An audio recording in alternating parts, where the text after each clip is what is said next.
Hello, ladies and gentlemen, welcome back. It's time for more EU4. I'm your host, Calvin. So, find time to get a Tech 4 there, since we've actually taken our provinces in this war, and shouldn't be going to war for at least a little while we let our manpower reserves recover. Might be a little while. We don't get much manpower these days. Danziger separatists. No. That is my answer. I mean, most of this is actually just war exhaustion. Like, it's surprisingly easy enough for us to work that down. Get rid of the war exhaustion, we get rid of the overextensionism, and it's already down 2, so I'm not too worried about it. I mean, I really just want... I have a loan, so I should probably focus on paying that off, but I can't help myself here. I mean, perfectly fine. It's perfectly fine. So yeah, 68.44. Ooh. Monetary reforms, gain 3 inflation.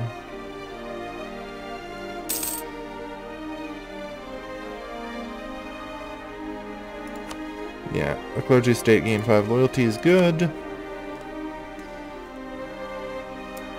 Demanded support, yeah. We're gonna have to be careful with that. Truce with War Pommern has ended. At least of my worries. How do you accept Christianity and Tengri? That's the Tengri magic thing. Tengri gets syncretic faith. I can choose a singular faith to become syncretic, which means I accept that faith as if though it were my own. As you'll notice here, there's no lines through it. Eventually, I may border Orthodox and then get to select Orthodox as syncretic faith. Questionable as to whether or not I'll want to, but hey. And unfortunately, this also means I can't convert the Catholics. Unfortunately, I can only accept a single one. Only one. Only one other religion that is not Tengri. So, if I border Orthodoxy, I can't become syncretic with both Catholicism and Orthodoxy. I'd have to make the pick. And I hate to say it, but the reality is I think Catholicism comes first. Catholicism works out well. It means that nobody hates me, and nobody's revolting. And I get some weird bonuses for my religion then. Like, diplomatic reputation and advisors is not something usually you see on religions. So, bit of an oddity, but it's not necessarily a bad thing, I suppose. Alright. Good, good. It's better than nothing. Quill on his video accepted multiple? Are you sure? Because you can... I'm pretty certain you can only have one. I mean, I suppose it's possible. Because, yeah, like, I can change a syncretic faith. It might be possible? Maybe there's an idea that I was not aware of. Is it like a special idea for... like Tengri, where you can choose multiple syncretic faiths? That'd be kind of neat. Doesn't appear to be. I can't say that I know for certain, but I'll try. I'll try, and we'll see. I mean, I have no problem accepting multiple faiths, if I can. Yeah, it seems like something you can test at home pretty easy, so you should do that. I recommend testing at home. And where were we? Well, still recovering our manpower, unfortunately. Ooh, we almost have a full army. 528 men.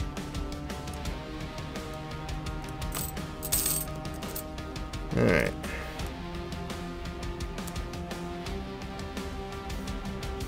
Suppose we really don't need this. Okay. In the meantime, how go the estates? Grant monopoly charters. 464. So yeah, 1459. Not gonna happen.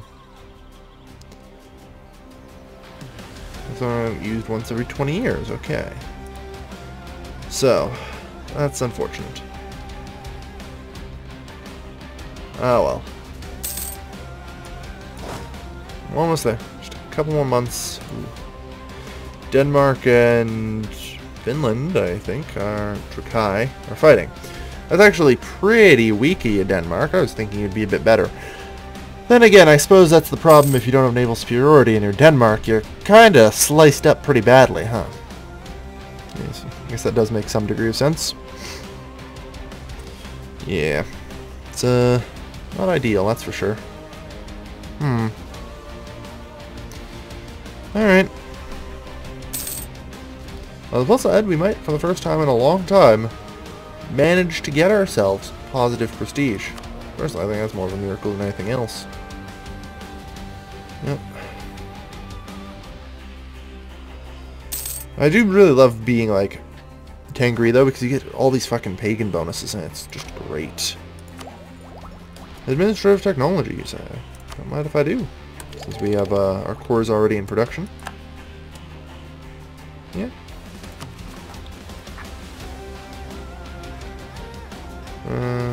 Where are the cores? Halfway, good.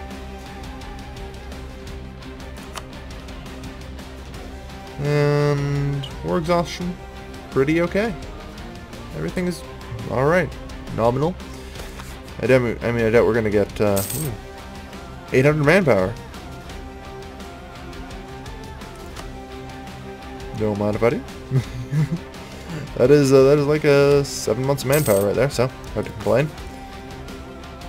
The provinces are down to 4% unrest and falling. The way I like to see it.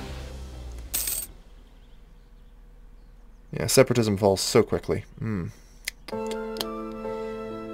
Alright, so we still have like 2 of it from just war exhaustion and overextension, so that'll go away soon. We might be... I don't know, these are all Lithuanian, aren't they? Yeah, I know there's Latvian as well. Oh, decline of the merchant class. I don't know, we might end up accepting Lithuanian, which would be an advantage, I suppose.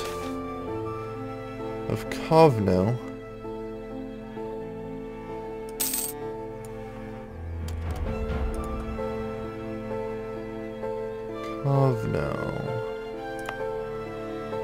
Yeah. March in and take the city. I agree.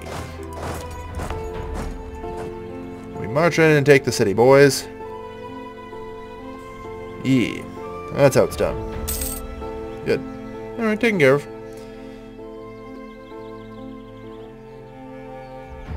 Yes. Yeah, you can choose, from any religion you border, so... yeah, that's not bad. Okay, so Kovno will be held. Local unrest. How long does this last for? Only 10 years, actually. That's pretty good, by comparison. I'm sure that'll forever be a little bit of a thorn in my side, but, that's okay. In the end, we get a little bit more out of it. That's what matters.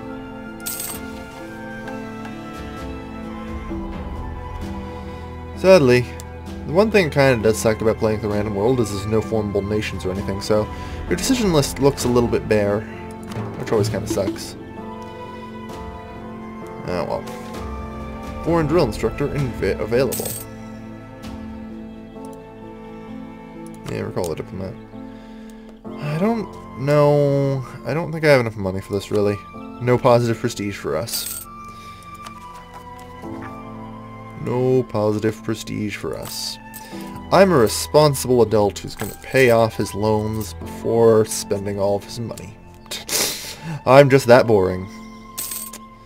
Basically middle-aged at this point. Alright. Look at me being a little responsible. Good news. Our cores are just about done. Should alleviate the problem a fair bit. I don't know if we'll end up getting accepted culture status. Oh god, we actually have 124 development. I never really noticed. Yeah, we're not getting accepted culture status out of these crappy provinces. Interesting to note. I never really realized it. Latvian we might be able to get accepted culture out of, actually. Because those provinces aren't terrible. Lithuanian, all pretty much tosh, though.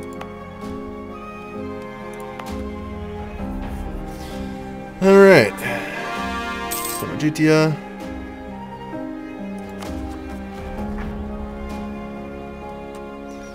Two revolt risk.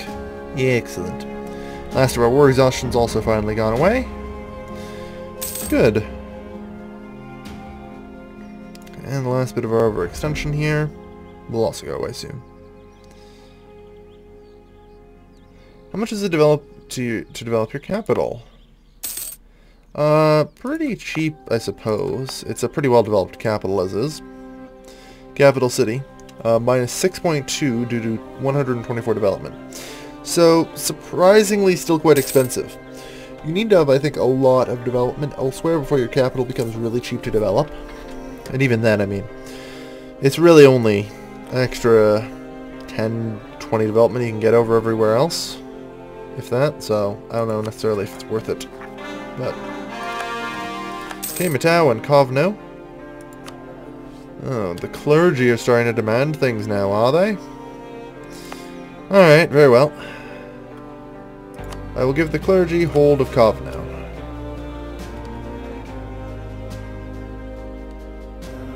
You actually require real things, don't you? Fine. Of course, something I can give you that isn't too good. Actually, we'll give the clergy that as well. 6%. Yeah, we'll just give the clergy all this.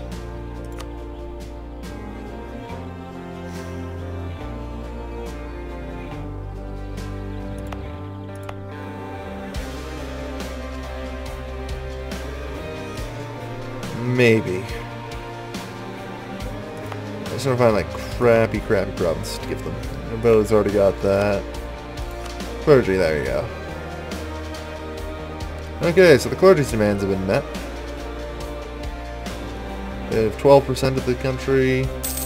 Good. Could make a generous donation to improve their loyalty. Once we have enough money, I think I will do that, actually. Because then we get above the loyalty count. That doesn't actually really do much for us with the 100 devotion already. So, we'll keep away. What is the name of this mod that does this to the world? This is a function in the base game, actually, if you can believe it. This is a function in the base game. You just go to the options menu and you can select random countries in that. No one ever uses the system, though. Probably because half the people don't know it exists, like you. So I'm not laughing at you, but it is in the options menu. It's... you know.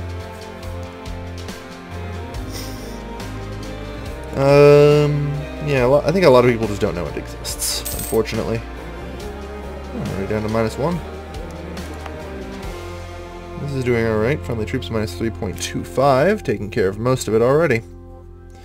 Yeah, controlled by clergy is really useful. I think the strategy with the clergy is you want to give them your shittiest provinces. Because here's an interesting note about development. Development affects, you know, how much they want a province. Like, you'll need to give them a lot of shitty provinces, but it doesn't affect how much a province contributes to revolt risk. A province with 2% revolt risk still contributes 2% to the global unrest meter, regardless of its development. So, the strategy with the clergy, I think, is just to give them all of your shittiest provinces to keep them happy. Like, because, like, they give a ability that, rather than being based on development, like, say, nobilities is with the extra manpower, for example. Let's get that. It's here, right? Yeah. Local manpower modifier, which changes with development. So that's fair. And trade power, also, you kind of want to give major trading centers to the Merchant Republic in that, because they,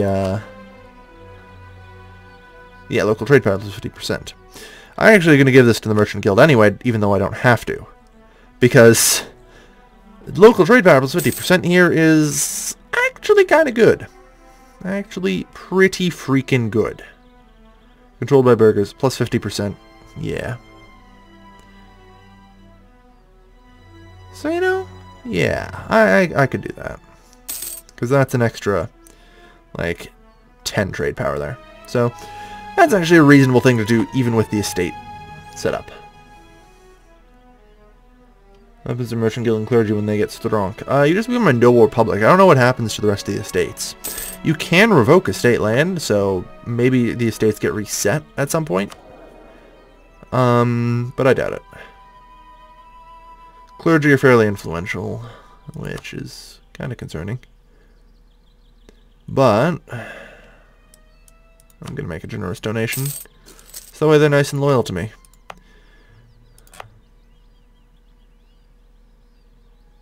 Yeah.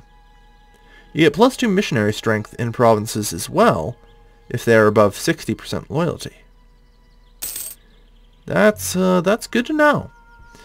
Now, unfortunately, because of syncretic faiths, I can't convert the Catholics, but that tells us exactly the kinds of provinces we need to give to the clergy. The loyal clergy will be very useful in that regard, actually. Let's see. Non-enforcement of ordinances. Increase attempts. We'll allow it. It's okay right now.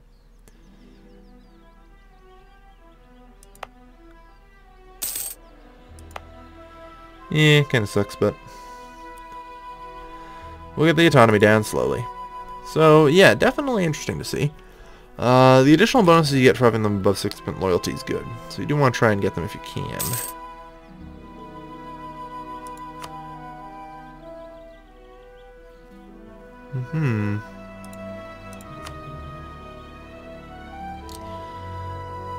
And I mean, you do get additional points if they're influential. That's why I'm just like, should I try and get them up to like 75% each and just be like, try and farm the points? It's something I'm never entirely certain about. You know? It's just sort of sitting there nagging me going, I should use that to farm points. I totally should. But at the same time, that's a really risky proposition.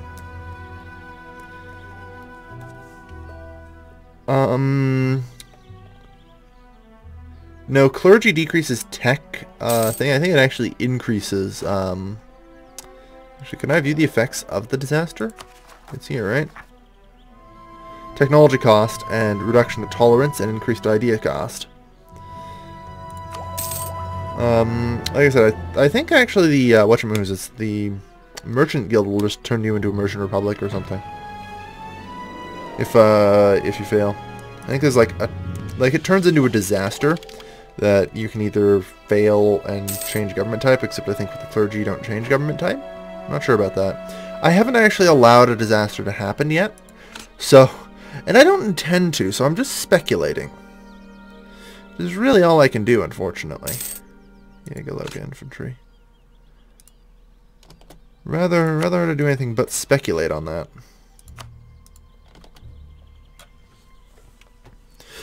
But I don't really intend to find out, honestly. Let's not find out what happens if the merchants take power, shall we? Actually, it seems like it'd be pretty hard for them to. And again, the merchants do get scaling influence based on how much of your income is based on trade. So yeah.